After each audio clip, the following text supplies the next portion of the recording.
Good morning, everyone, and welcome to the From Source to Survival, Climate and Water Security in Iraq. My name is Faiza, and I am a student of English Literature at AUIS. I am also a student of the Climate Minor course, Water in Iraq, Past, Present, and Future. This course is crucial for raising environmental awareness about the pressing water issues in Iraq. And today's event reflects the importance of these topics. It is my pleasure to moderate today's event discussion, and where we will explore key challenges surrounding climate change and water security in Iraq. Thank you all for joining us, and look forward to engaging in an insightful conversation. The event will open with welcoming remarks and introductory speech by Mr. Sarmad Latif, the instructor guiding this initiative.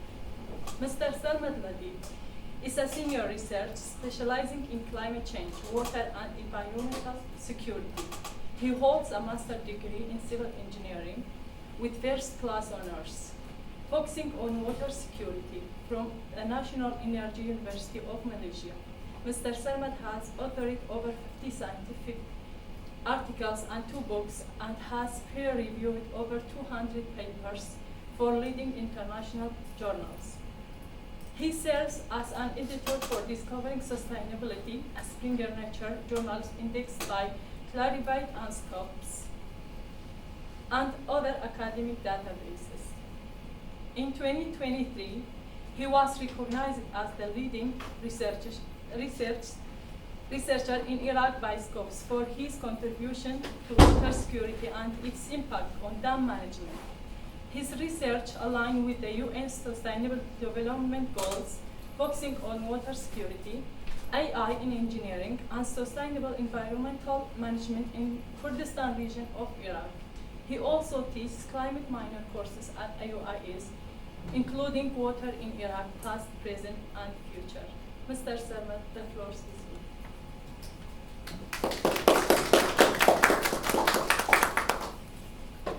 Good morning, everyone. It's a pleasure to welcome you to today's event, From Source to Survival, Climate and Water Security in Iraq.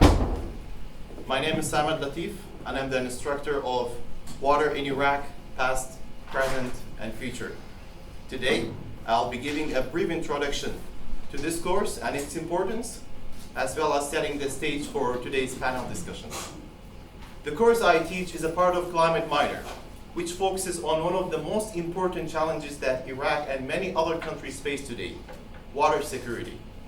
Iraq is experiencing growing issues related to water, including water management, water pollution, the impact of climate change, and the need for better water policies and governance. These issues are all interconnected and vital to Iraq's future. That's why it's important to address them in a comprehensive way.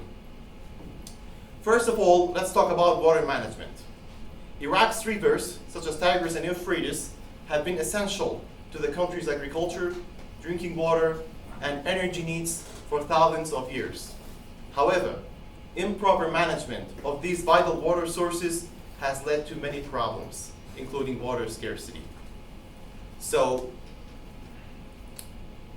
water scarcity is a global issue, but mainly in the Middle East, we seriously struggle of, especially the countries that mismanagement with water, like Iraq. Second, water pollution. Pollution from industries, agriculture, and untreated sewage is a major issue in Iraq, making the water unsafe for consumption. Based on UN data, 90% of Iraq's surface water were polluted, which is a very dangerous sign. That's why in this course, we focus on highlighting the dangers of water pollution and what can be done in order to prevent it. So by learning about this, students will become more aware of how to contribute cleaning up and protecting water resources in their communities. Third, climate change.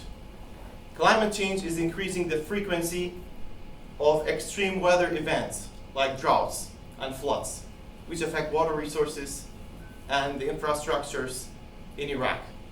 So this course addresses how climate change is impacting the availability of water and what we can do in order to adapt to these challenges. Students will learn some solutions like sustainable water practices and technology to mitigate the impact of climate change on water. So mainly students will focus on two main strategies: climate change adaptation and mitigation, as well as focusing on climate-induced migration. Finally, water policy. To solve these issues like water scarcity, pollution, and the impact of climate change, strong water policies are essential. In this course, students will learn about the role of the governments, international organizations, and local communities in shaping the policies that ensure sustainable access to water. This course is not only important to understand these challenges, but it's also important to raise the awareness among students about the importance of water conservation. Water is a limited resource, and Iraq's future depends on how we manage it. Throughout this semester, my students have researched and developed deep understanding about how to solve water-related issues in Iraq. And today, they will present it in a panel discussion. I'd like to thank all of you for being here and to listen to this important topic. I'm sure my students are well prepared to deliver valuable insight and the current status of water security in Iraq. Finally, I'd like to express my gratitude to Dr. Dastan, the chair of Math and Natural Sciences Department, for his unlimited support to this program, Minor in Climate Change. Together, we can build a bright future. Together, we can build a sustainable environment to the society. I will look forward to the panel that will follow. Thank you.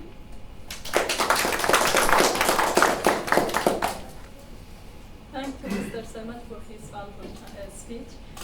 We will now begin with the first panelist. First, I want kindly the panelists invite you to take a place here, please. We will now begin with the first panel presentation titled "The Impact of Upstream Dams on Iraq's Water Security," which will be delivered by Aya Kamal Rashid, a business administration student at AUIS. Ms. Aya, the floor is yours. Good morning, everyone. I hope you're all well. Today, I want to I want to bring attention to a crisis that is quietly shaping Iraq's future, which is the impact that upstream dams have on Iraq's water security. Now, as you may know, Iraq heavily relies on two major rivers, which are the Tigris and Euphrates. And these rivers start in Turkey and Iran. And these countries have built massive projects on those rivers that reduces the water flow that Iraq gets. And this is causing big problems for our cities, farms, and our daily lives. And I want to start by mentioning the problem. Now, upstream countries like Turkey and Iran, as I mentioned, are building huge dam projects on these rivers. For example, Turkey is building a dam project called the GAM project, which is 22 dams and a 19-watt hydroelectric power plant on those rivers.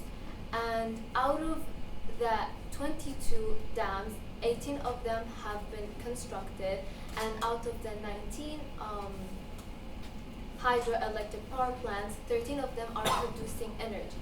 And the rest are either under construction or they are in the planning stages.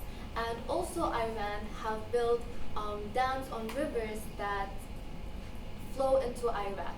And can you imagine the amount of water those dams are storing? To give you a clear example, the average flow of the Tigris River into Iraq has dropped from 207 meter cube per second in the 1970s to 60 meter cube per second in 2014. That's a huge drop. And also 90% of the Euphrates water comes from Turkey, and any restrictions happening from the upstream country will directly affect Iraq. And this has led to a 75% decrease in water flow in rivers like Shatt al-Arab and 20% increase in saltwater intrusion. This is ruining the lands and making water undrinkable, and also it is estimated that over 400,000 palm trees in southern Iraq have died due to water salination. And this is not just an environmental issue, this is a political issue, because water is being used as a tool of power and sometimes even weapon.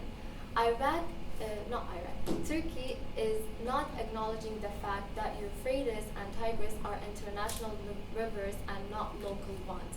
And because there are not legally binding agreements that upstream countries should share the water fairly, that is why this issue is happening. I know there is the Helsinki rules, which they state that water should be shared fairly among countries who share rivers, oceans, and etc. But because they're not binding, they're not following these rules. And another thing, we cannot just sit here today and talk about only other countries, because internally Iraq is also facing a lot of issues like poor water management, outdated infrastructure, and poor political instability. And these things are also making the situation even worse. Years of wars have destroyed the water systems in Iraq, and water mismanagement, as Dr.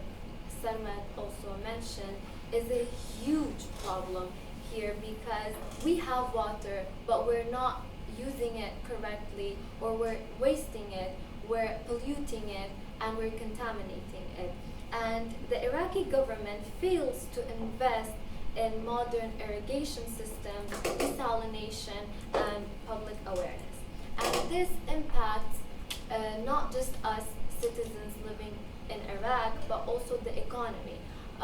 Our farmlands are being destroyed, honestly, and families are moving to access water. The weather in Iraq is getting drier and hotter every year, and if this continues to happen, Iraq's future will be in danger. Our economy, our food supply, and our overall public health will be at risk. And what we can do to fix this?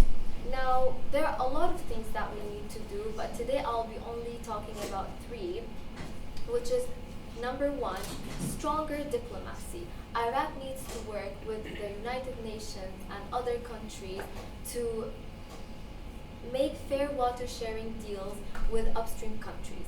And another thing is better water management. We need better irrigation systems, ways to clean and treat wastewater, and better use of the water that we already have. And third, fix the corruption happening and weak governance. The government should focus on making long-term solutions, not just short-term fixes, because the water problem happening, the consequences, we cannot see it right now. We see it like years later, and when we see it years later, it will be too late to fix it. And to conclude, Iraq is in a very tough position, unfortunately. What's happening upstream must not be seen just a technical problem, but a political and a human crisis. And we must act now together to improve our water system and push for a fair water sharing, so we can protect our future. And thank you all.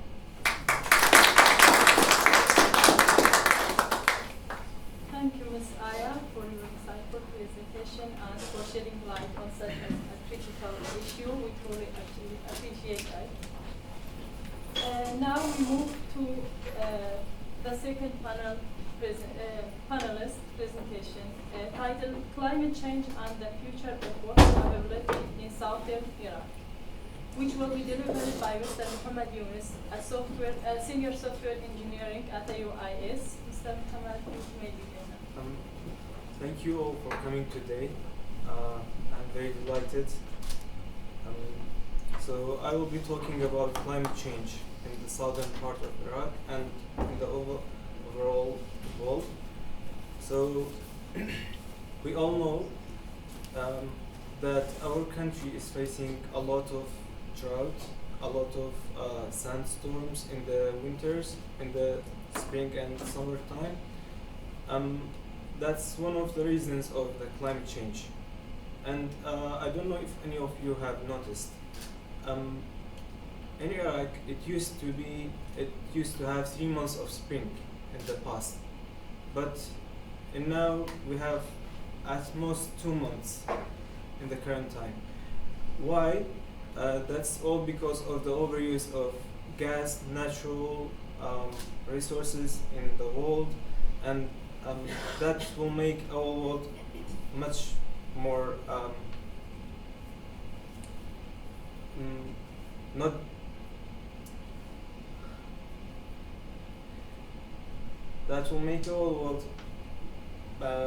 not clean, and it will creates a bad weather for us. So what's the point that climate change people are talking about? Everybody in that field focuses on cleaning the world in a much better way that we could live and make our life on the earth cleaner and longer. How? By reserving our earth, our mother, that has nourished us in the past and in the future and until now. So we don't have to make our earth better, less clean.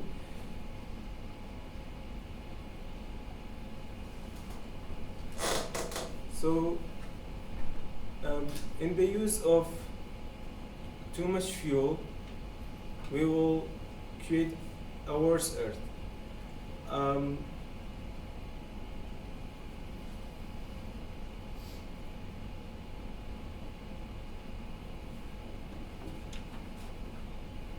Sorry everyone.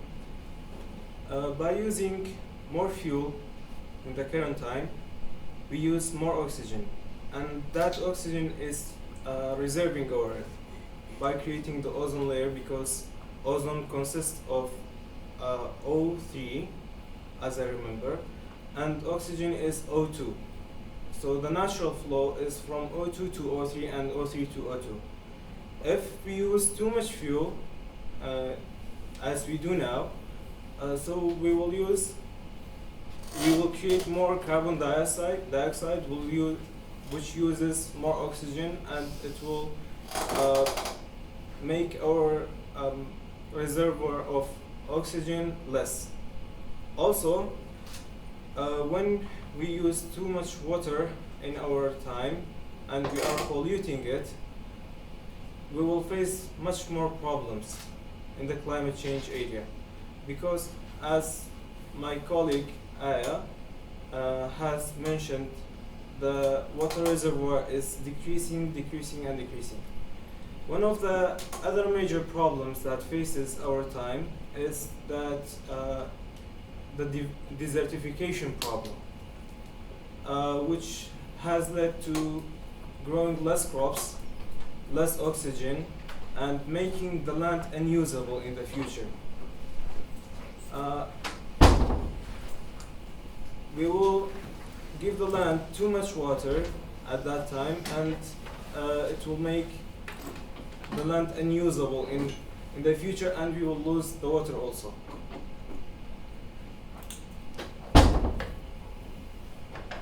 That will be the problem also from using too much fuel. Why? Because we all know that fuel has some minerals like sulfur and other ones that will make the air polluted, and the plants also will become too much polluted at the same time, and that will make it unusable also. So what's my solutions for this problem in the future is, like, we have to have international interference with other governments so they could help us with their technologies and solutions, and we have to aware the people in the country to use less materials for their problems. And we have to plant more trees in the future so that we don't lose our lands in the future, and we could have a better world for us. And my final thing to deliver to you is that climate change has already faced us, and it's in our homes by using too much air conditioning that we do now. Thank you. Thank you, Mr. Sarmad, for the presentation and for highlighting on the critical connection between the climate change and the availability of water in southern Iraq. Now we move to the final panel presentation titled Water Infrastructure and Governance Challenge Within Iraq, which will be delivered by Ms. Zainab Ala, an English literature student at AUIS. Ms. Zainab, you may begin now. Thank you. So, as the climate becomes increasingly hotter, the amount of water we have in the world is going to deplete. This happens because the water that is lost is going to be significantly more than the water that is gained. And a lot of that is because of human activity in the world. So because of the way people excessively use water nowadays, they sort of like use it carelessly, and they don't really think about how their actions can affect the rest of the world. This is why it's important for us to have infrastructures that are able to store water, like dams. Before I begin to talk about dams, I do want to mention how human activity can actually be detrimental to the amount of water we have. So I'm going to talk about factories and then personal use of water in the world, like in people's houses. So the factories, not only do they release a lot of CO2 emissions, which pollutes the air and then in turn pollutes the water, but also they dump a lot of their chemicals in the rivers, which is severely pollutes the water, and then the water from those rivers that people drink, like it will be detrimental to their health. But also, like, the way people use water in their houses, it's like in an excessive way, and they don't really pause to think about the long-term damages that this might do. So one way to help us manage that water and store it is by creating infrastructures like dams. So dams can be used to store water in times of floods in the winter, and then in the summer when there's droughts, it can help us in maybe managing those waters more. But the problem in Iraq is that most of those infrastructures are either not being maintained or not even being built. So when it comes to dams specifically, there's a lot of lack of management in those dams. So for example, in Dukan is, so there are different types of dams. There's gravity dams and earth dams. And gravity dams are more expensive to build, but a lot cheaper to maintain. but they do still require maintenance. And the problem with Dukan Dam, for example, is that it has been neglected for so many years that even if we were to try to maintain it now, it would cost us a lot. So what I mean by maintenance is just simply cleaning the dam itself. So if you don't clean the dam for too long, there's sedimentations that are going to be created on like the inner walls of the dam that store water, and that will decrease the amount of water that you're going to be able to store in that dam. So, like I said, already we're having a water crisis where we don't have enough water like to go around in the world, and by not cleaning or maintaining those dams due to neglect, you're also decreasing the amount of water you're able to store in those dams. And they're not even that big to begin with. Like there's a lot of, big dams in the world, but the ones we have in Iraq, I think Dukan, it stores less than 10,000 cubic meters. So by not cleaning them, you're decreasing the amount of water that we're able to store. Yeah, and also like if it were to be maintained, it would definitely cost a lot less if you maintain it regularly, but the fact that it has not been maintained for so long means that we're gonna have to spend a lot of money in order to clean it up now. So also political factors affect the water infrastructures in Iraq a lot. So the wars, like the Iraq-Iran war, the US invasion, and more recently the ISIS crisis, they caused a lot of damage to a lot of dams in Iraq, but more specifically the Fallujah Dam in 2014. It was manipulated, so ISIS manipulated water flows for military advantage. So it destroyed over 10,000 homes and then 200 kilometer squares of farmland, and then displaced 60,000 people. So urgent care is required in order to repair those infrastructures due to the war and what ISIS did to them. But also, the Iraqi Ministry of Water Resources estimated $600 million in direct damages. And then the problem is that even though the damages were very costly, the budget cuts were also very severe. So it went from 1.7 billion in 2013 to only 50 million in 2017. So the government tends to usually prioritize military spending over repairs for water infrastructures. And then, so basically, this is the main issue with dams. When people usually talk about water infrastructures, they do tend to mention dams and then forget that there's other types of infrastructures that need to be mentioned. So for example, one of the water infrastructures is wastewater treatment. We don't really have wastewater treatments in Iraq, like wastewater treatment facilities, or the ones we do are not very functioning, or they don't really work very well. So the problem is that when wastewater is put back in the environment without being treated, it can cause severe health risks for people, a lot of which are terminal, but it also helps in depleting the amount of water that we have in the world in general. So we've all previously discussed that the entire planet is undergoing a water crisis, but by putting wastewater in the environment without treating it, you're depleting the amount of water we have to an even less amount than we originally had. And obviously, putting wastewater can cause a lot of diseases in people. And another infrastructure that is also very necessary is irrigation infrastructures.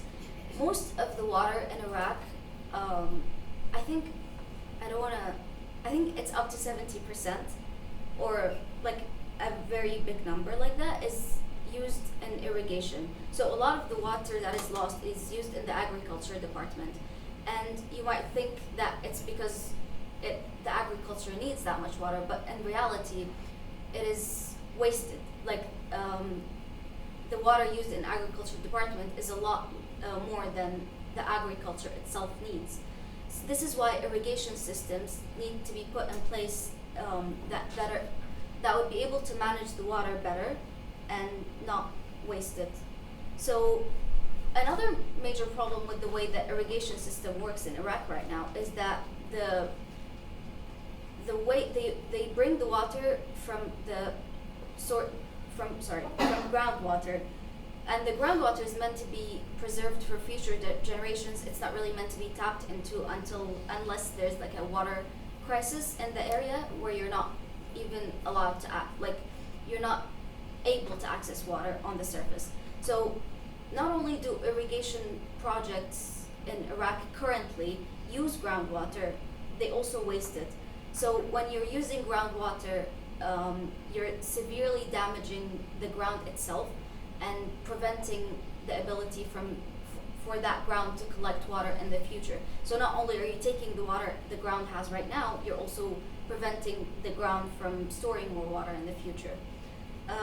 This also causes subsidence in the surface. So that's when the surface of the earth becomes lower, the more water you take from the ground.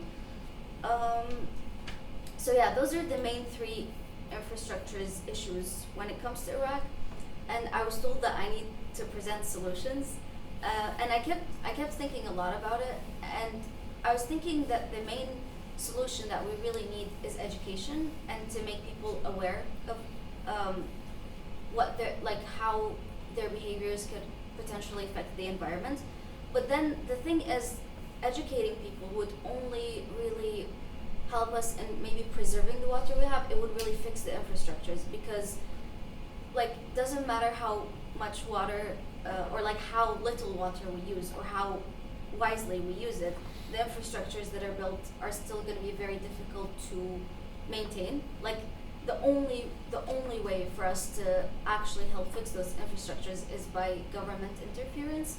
So the government would need to actually build systems that would help regularly maintain infrastructures like dams, but also they would need to invest more in water security in order to build infrastructures like wastewater treatment and irrigation systems and other infrastructures as well. So while education is very important, something this concrete would need more. It would need a lot of money from the government, and it would need a lack of corruption that is going to be very difficult to achieve. And thank you. Thank you, Ms. Zainab Hala, for your insightful presentation on the challenges of water infrastructure and governance in Iraq. Your decision ethically highlight the institutional and structural factors that must be addressed to ensure sustainability of managing water. With that, we conclude the panelists' presentations. We will now open the floor for Q&A session. If any of you have any question for the panelists, you can ask the question now.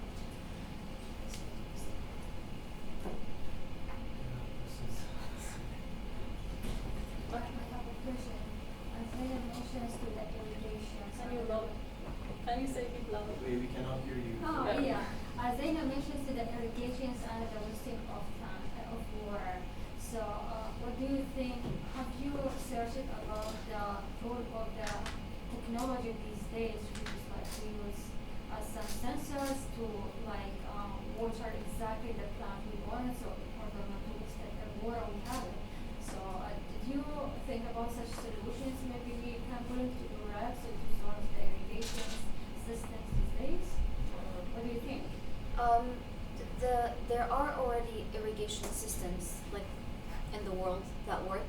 I haven't searched it, but I don't think we would exactly need to measure how much water the plant has, but it's more rather things like there are these the irrigation project. It's one big pipe, and then there's smaller pipes coming from it, and it works by spraying water very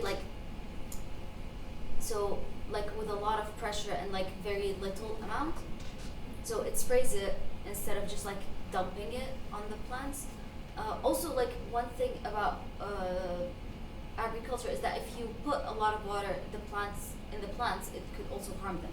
So it's not always a good thing to like put as much water as you can. So we wouldn't really necessarily need to create new technology in order to help that problem. We would mostly just need to create a technology that already exists or implement it. I have a question.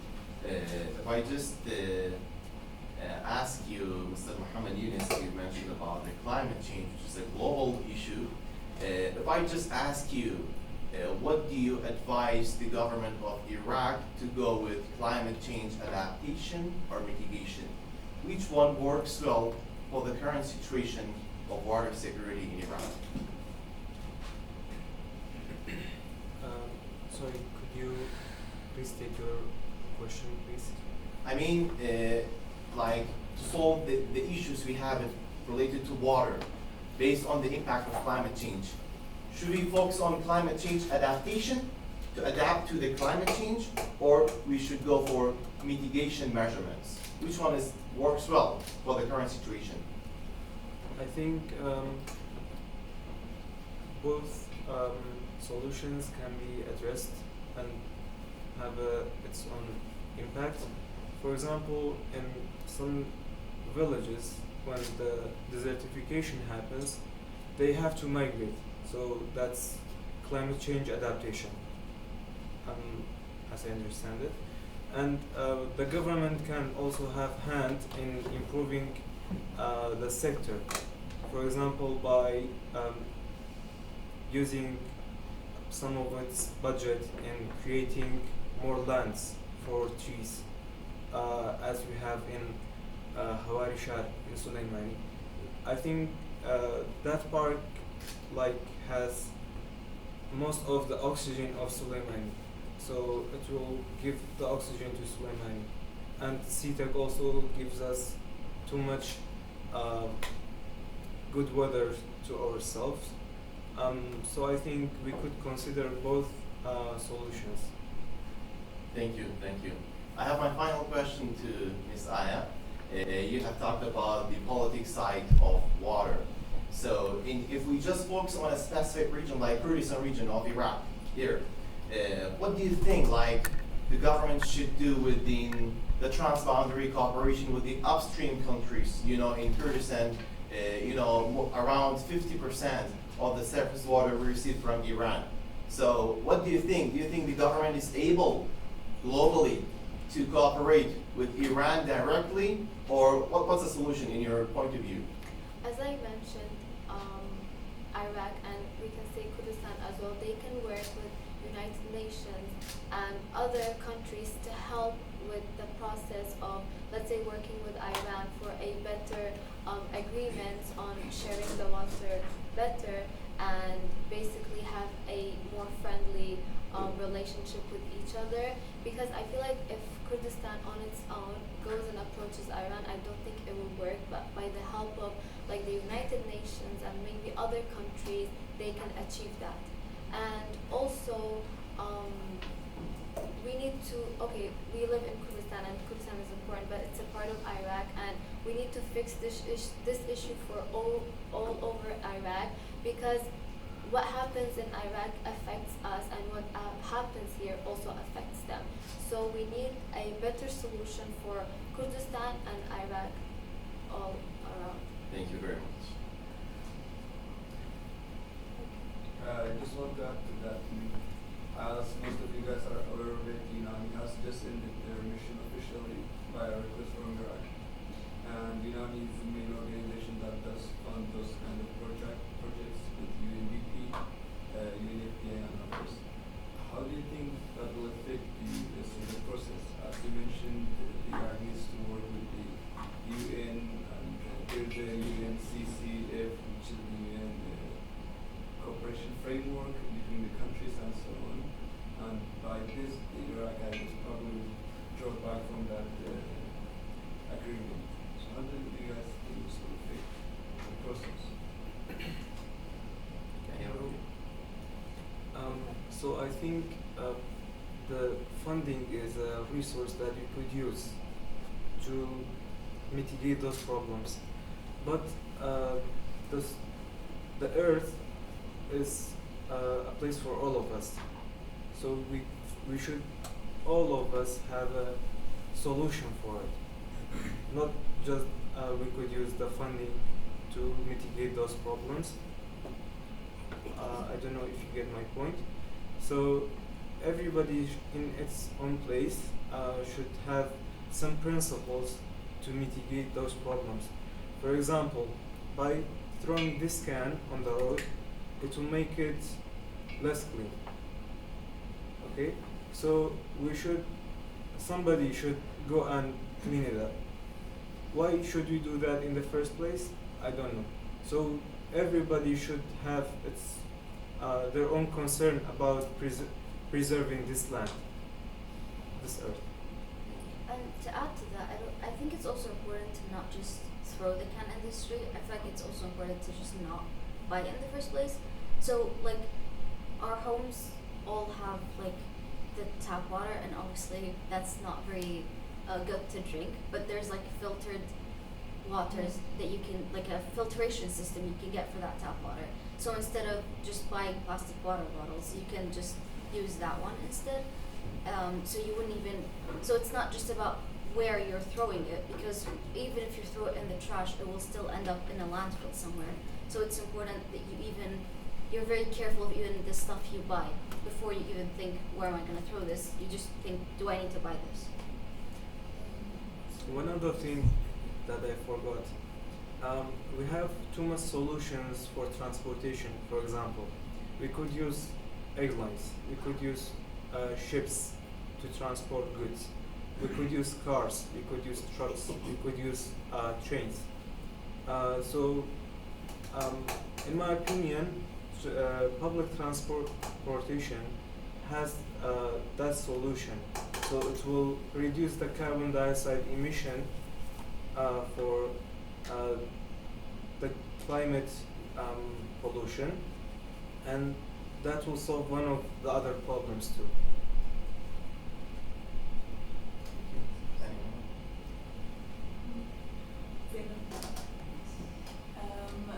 So what are the ways that we could,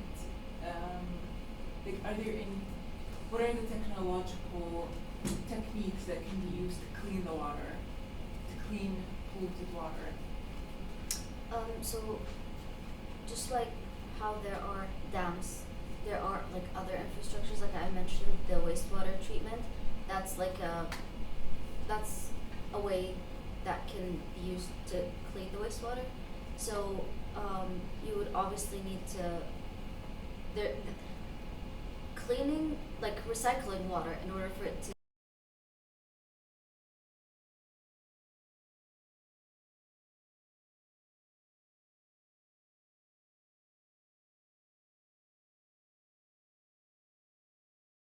and then you would need to, for example, like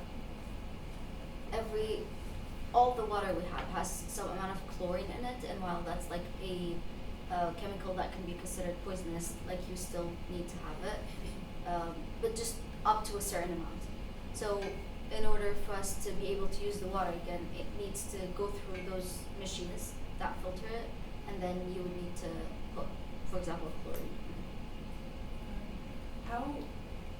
How much long does it take, and how costly is it? I think it's how long it takes. I'm actually not very sure about that, but it's pretty costly. That's why it's not implemented very well in the world. But now that like throughout the whole planet, there's like an ongoing water crisis, more countries are trying to implement systems like wastewater treatment plants, because like we're running out of water in the world, and so you need a way to make sure that the one that you're using is put back in the environment. But also another way to answer your question is that there are multiple levels on how clean the water needs to be for different things. So for drinking, that needs to be the utmost clean water you have, but there's also one for public supply. So for example, that's the one like firefighters use to put fires out. There's one for irrigation and livestock that also needs to be cleaned for like them, but also because we consume those plants and eat those animals. So there's different levels of cleanliness to water that need to be present depending on what you're using that water for.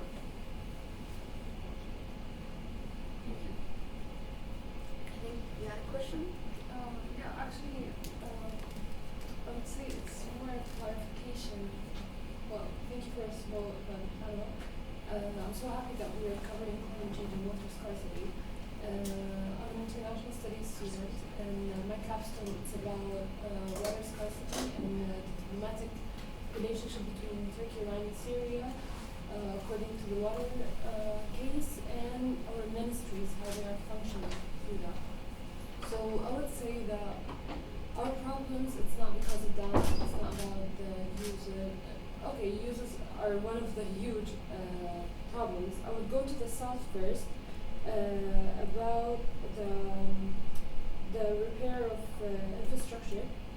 That was in the middle. Okay. The solution with farmers solutions. The problem is farmers are not educated, and if we are implementing our technology and knowledge about water scarcity, and if we change the way of irrigation, that would cost us even problems with tribes, or them not accepting the concept the idea of technology and development. Because they got used to one way, one method, they can't change it. That cost us a lot of money. Another something, repairing infrastructure. We're repairing infrastructure since years. It started in 2013, basically, till 2018, I think so. They were repairing dams. They brought a lot of companies, Italian companies, European in general. They were repairing the dams, so it's not very costly because it's like a contract between country and a company. Because they are aiming to have a profit out of the repairments. Something else I want to talk about, we have a huge problem in the south, no one's covering, which is fish tanks. Not a lot of people knows about this. Maybe it's like something to add because I mentioned it in my capstone. Basically in South they are well known about fishing, but they don't have like equipment and as well as like technology to cover it up and put it in a tanks that doesn't like it's I would say built. So what they do, they grab a hole, they put the water and the fish. It's not environmentally good for fish, not for eating, and the soil are absorbing it. So we're having three major problems. That the water is polluted, the fish is not well to eat, it's not healthy, and we're losing our soil as well for like agriculture. Our problem with, I would go to the south first, we have something we call محاصصة مائية. It means whom should get amount of money, water. The problem is, like the north, they don't have the same amount of the south one because they already have kind of like snow, rain better than the south, and that due to the desertation that we already mentioned it.